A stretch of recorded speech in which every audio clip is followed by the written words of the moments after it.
Okay, so this video is on chapter 3, and chapter 3 is based on ethics in our decisions, ethics in speaking and listening. An example, ethic dilemma to me means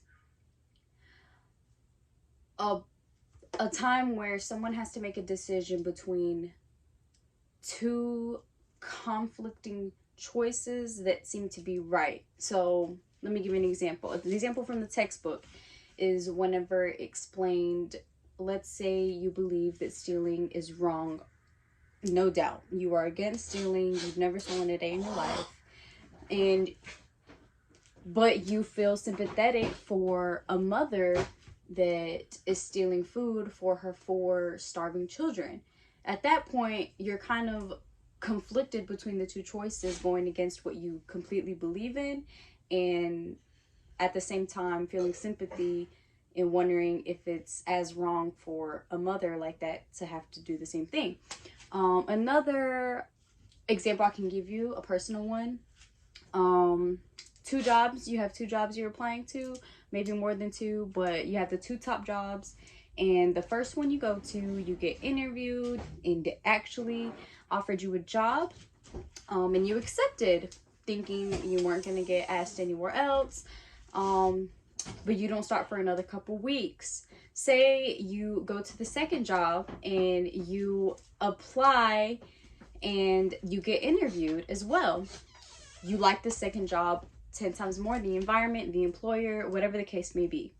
You are now in an ethical dilemma where you're choosing between 2 conflicts of interest. You're deciding if you want to keep your morals and stay loyal to the first employer that offered you a job, or are you going to go for what you feel is morally right for you, for your future, so you're stuck between those 2 right choices. So those are just a couple examples. Ethical speaking is basically remaining honest to your audience, and kind of like I've said before, making sure that your credibility is there, making sure that you're giving right credit to people that you have researched, or blogs, whatever the case may be, that you make sure that you're being fully honest with your audience, that although you may not have made up the idea or came up with the idea from whoever you got it from, you're honest enough to let them know, hey, this isn't me, but this is an example I want to use. Let me explain to you why I agree with this. You get what I mean? So just making sure that you are fully honest with your audience is going to be what keeps your credibility up. I also think it's important that we use promoting diversity and spreading social awareness. It's a huge part, in my opinion, because it can help improve how we exchange messages to our audience.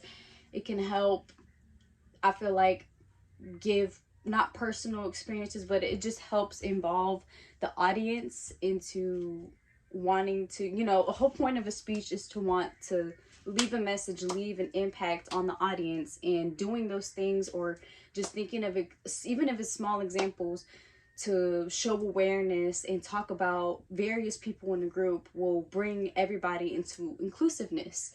And that's actually my next point, is using inclusive language to build a connection between you and the audience. Like I said, you want to include everybody. You don't know, you may have a specific speech to give to a specific audience, but you still need to consider there's various people in that audience within that type of group. Does that make sense? So being aware of diversity is very important.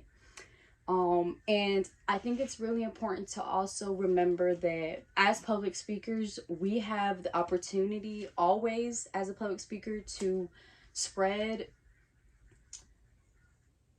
awareness and to basically cut off stereotypes, to encourage diversity, because I feel like a lot of what America should be, all of us should be, is part of accepting various types of people, various diversities. So it's really important to remember that. And also, when it comes to ethic listening, it it's really important to make sure that you can tune out a lot of your distractions. And I will say that's one thing about me. I think that I'm listening to a speaker.